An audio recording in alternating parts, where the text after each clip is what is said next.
과거에 있었던 일에 대한 회상과 미래에 대한 상상이 동일한 뇌 부위에 의해서 실시간으로 재구성된다는 관점을 그동안 많이 살펴봤습니다. 그래서 기억은 재구성이라 할 수 있고 때로는 환상이라고까지 할 수가 있겠습니다. 그래서 예전에 살펴본 책 제목처럼 기억한다는 것은 착각일 수도 있고요. 또 기억이 미래 행동으로 이어질 수 있다는 점을 고려하면 잊혀진다는 것은 현재 생존을 위해 필요한 정보들로 재편할 수 있는 여력을 갖게 된다는 점에서 소중한 것일지도 모르겠습니다. 오늘은 기억의 미래라는 책을 살펴보면서 그동안 살펴봤던 내용과 큰 맥락에서는 이어지지만 해마를 중심으로 좀 더 자세하게 내용들을 살펴보도록 하겠습니다. 저자인 정민환 교수님은 카이스트 생명과학과 내인지과학과 교수님으로 35년 넘게 기억에 관한 연구를 진행해 오셨다고 소개가 되고 있습니다. 뭔가를 기억하고 싶다면 두 가지가 반드시 필요하다. 인지와 주의 집중이다. 그 다음에 상상의 범위는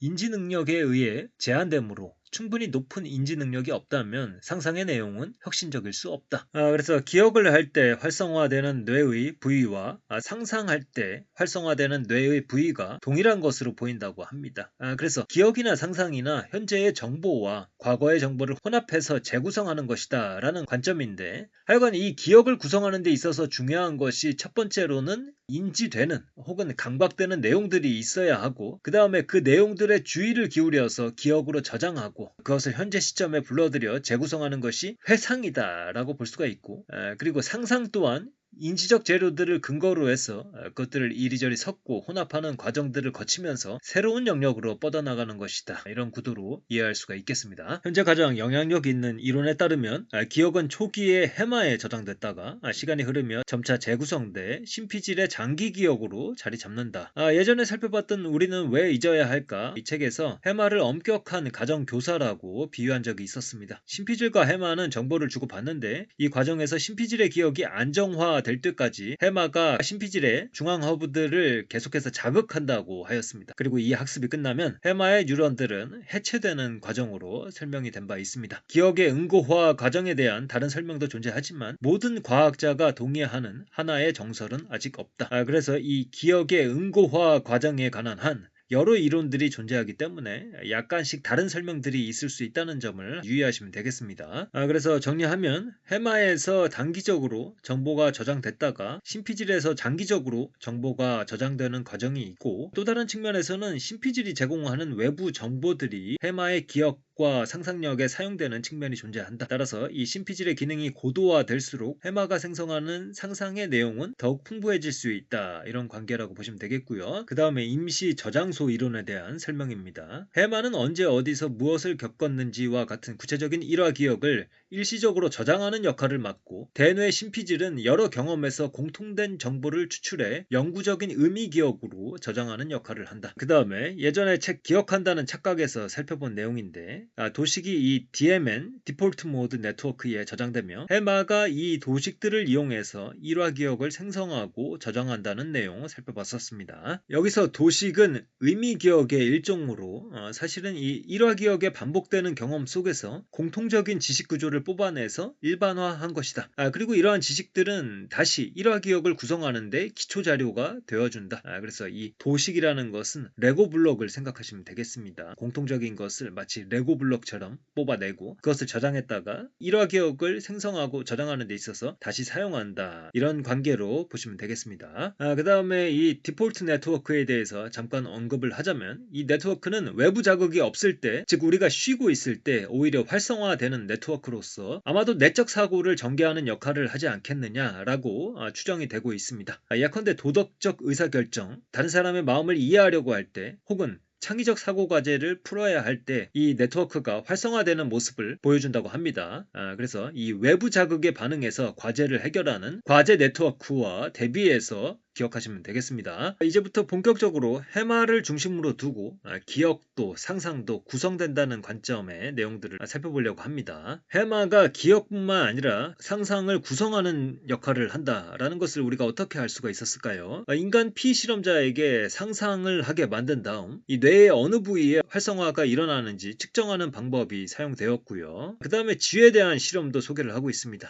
일단 쥐가 특정 경로를 이동할 때 발생하는 신경 신경 활동을 모두 다 기록을 합니다. 이때 기록하는 활동은 해마에 존재하는 장소세포의 발화입니다. 그리고 이 쥐가 수면 중일 때 뇌의 활동을 기록을 합니다. 그러면 이 쥐가 실제로 이동할 때 발화했던 순서 그대로 장소세포들이 재활성화되는 모습을 보여줍니다. 그러니까 이 수면 중에도 경로 재생이 이루어지는 모습이 발견이 된 것입니다.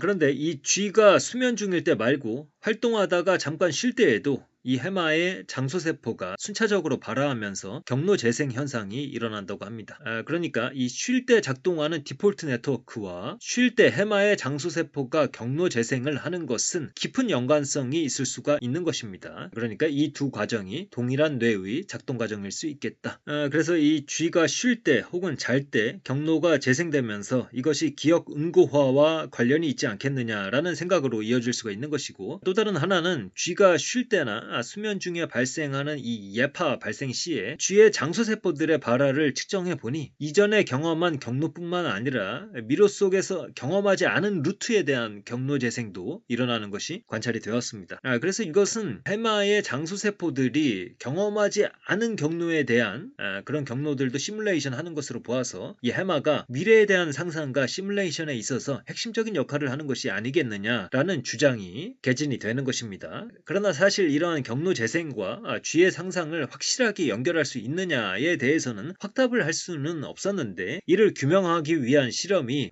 뇌 기계 인터페이스를 활용해서 진행이 되었고, 이 실험을 통해 쥐도 해마의 신경활동을 통해 상상을 할 수 있다는 것이 어느 정도 뒷받침이 되었다, 이렇게 소개가 되고 있습니다. 그리고 하나 덧붙이자면 이 쉴 때나 잘 때 발생하는 예파의 발생 시 대뇌 피질의 대부분에서는 혈류량이 증가했지만 시상을 비롯한 피질하 영역에서는 혈류량이 감소하는 모습을 보여주었다고 합니다. 시상을 통해 외부 자극이 대뇌 피질로 전달된다는 점을 감안하면 이 역시 쉬거나 수면 중에 발생하는 이 예파 발생 시 외부 자극에 대한 처리보다는 내부 정보 처리가 활성화된다는 것을 시사하는 증거이다, 이렇게 보시면 되겠습니다. 뇌의 뉴런들은 축사학을 통해서 다른 뉴런들의 신호를 전달합니다. 그 중에서 자신의 신호를 자기 자신이 다시 받는 방식으로 회로가 구성되기도 하는데, 이를 회기투사라고 합니다. 이러한 회기투사가 충분히 강하면 외부 자극 없이도 내부적으로 영향을 서로 주고받으면서 정보를 유지할 수 있다고 합니다. 이러한 회기투사가 되뇌 피질의 고차원적 인지 기능 수행을 가능하게 하는 것이고요. 이러한 회기투사로 여러 가지 기능적 이점을 갖게 되는데요. 일단 신경망 안에서 회기투사에 의해 정보가 유지되기 때문에 단기 기억이 가능해진다. 그 다음에 두 번째로는 일화기억과 같은 일종의 네트워크적인 기억들,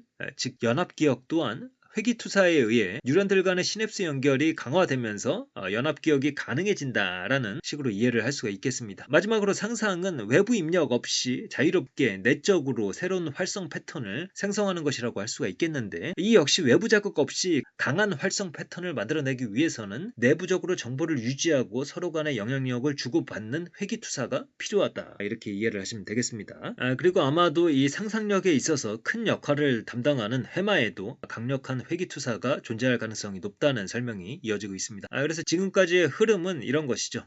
이 해마를 통해서 상상이 가능하다고 우리가 이야기를 했잖아요. 그래서 쥐에 대한 실험을 통해서 쥐가 자면서 경로를 재생하는 모습을 보여주었고, 이것은 기억의 응고화와도 관련이 있지만 새로운 경로에 대한 시뮬레이션을 의미하기도 한다. 그래서 상상력과 시뮬레이션과 관계가 있지 않겠느냐라고 말씀을 드렸고요. 그리고 그러한 해마의 기능적 역할을 해마의 실제적인 원리로서 이제 설명을 해야 되는데, 그 원리 중에 하나가 회기투사로 이제 설명이 될 수 있다라는 흐름으로 가는 것입니다. 이것은 해마의 단면도입니다. 해마에는 세 가지 핵심적인 영역이 있는데, 바로 치상회 CA3, CA1입니다. 일단 맨 왼쪽에 이 C는 내후각 피질을 나타내고요. DG라고 되어 있는 부분은 치상회입니다. 그리고 이 세 개 중에서 중요한 것은 CA1과 CA3입니다. 치상회도 중요한 역할을 하지만 기억 및 상상에 있어서는 핵심 기능이 아니라 전처리 기능을 한다는 의견이 우세하다고 해서 이 설명에서 생략을 하고 있습니다.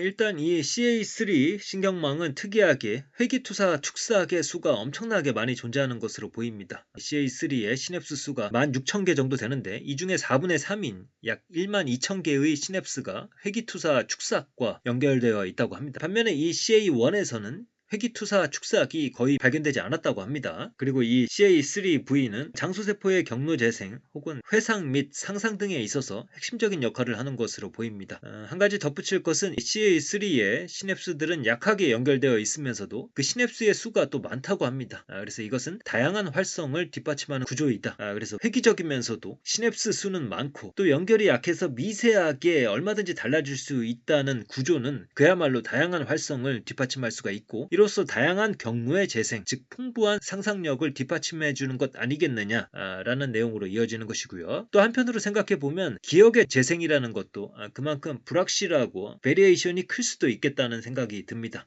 그리고 이렇게 회귀투사가 많고 시냅스의 수가 많다는 것은 단점을 가질 수도 있는데요. 이것은 구조의 특성상 신경회로의 폭주로 인해서 발작 혹은 뇌전증으로 이어질 가능성이 크다는 점이 되겠습니다. 그 다음에 CA1에 대한 내용인데요. 이 CA1 영역에서는 상상의 내용을 평가하는 역할을 한다고 합니다. 사실 이 CA1 신경망의 기능에 대해서는 여러 이견들이 존재하는 듯 합니다. 저자 또한 30년간 이 문제를 풀기 위해서 노력하였고 2018년에 마침내 논문으로 결과를 발표했다고 합니다. 이 CA1 신경망은 기본적으로 이 CA3 신경망과는 달리 예파를 만들지 못하고 따라서 새로운 활성 패턴의 생성, 즉 상상과 관련된 기능을 담당하지는 못하는 것으로 보입니다. 아까 말씀드린 대로 회귀투사 축삭이 거의 없고요. 그래서 새로운 활성 패턴도 만들어내지 못하고 그리고 예파를 만들어내지도 못하는 특성으로 보았을 때 상상과 관련된 기능은 없는 것으로 보인다. 그렇다면 이 CA1은 특별히 무슨 역할을 하느냐라고 했을 때 이 신경망은 효용가치 정보를 처리한다고 합니다. 이 부분은 체계 구조를 한번 읽어보겠습니다. 2018년 우리 연구팀은 연구 결과를 종합해 모사 선택 이론을 제시했다. 핵심은 간단하다. CA3 신경망은 경험한 사건들의 재생과 더불어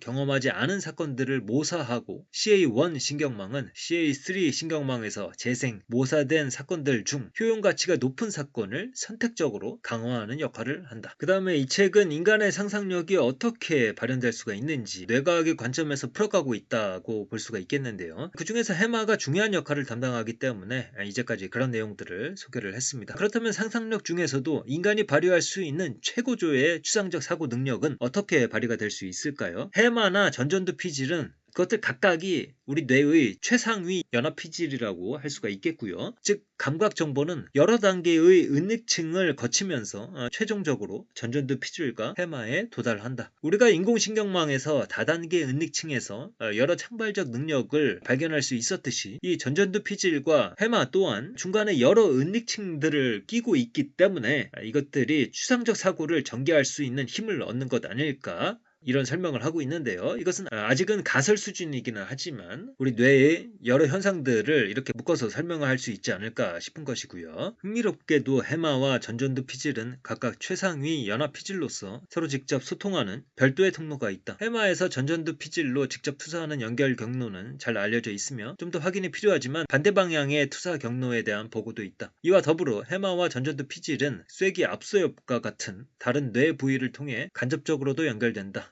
이러한 직간접적 연결을 통해 두 부위는 긴밀히 상호작용하며 그 결과 인간은 고도의 추상적 개념을 활용한 상상을 자유롭게 전개할 수 있다는 가능성이 제기된다. 그래서 우리가 기억이라는 게 사실은 재구성되는 것이고 그리고 그것을 담당하는 부위가 기억을 담당할 뿐만 아니라 미래를 상상하고 시뮬레이션 하는 역할도 담당한다라는 내용들은 그동안 많이 살펴봤었는데, 그것을 구체적으로 담당하는 뇌의 기관이 해마이고 또 세부적으로 그 해마의 각 부위들이 어떤 방식으로 기능을 분담해서 담당하고 있는지 오늘 책을 통해서 구체적으로 알 수가 있었습니다. 그래서 저는 상상력에 있어서 해마가 담당하는 기능과 그 부위들의 역할 에 포커스를 맞춰서 살펴봤는데, 이 외에도 인간의 상상력과 관련된 이 저자의 많은 설명들이 개진이 되고 있으니까 관심 있으신 분들은 한번 보셔도 좋겠습니다.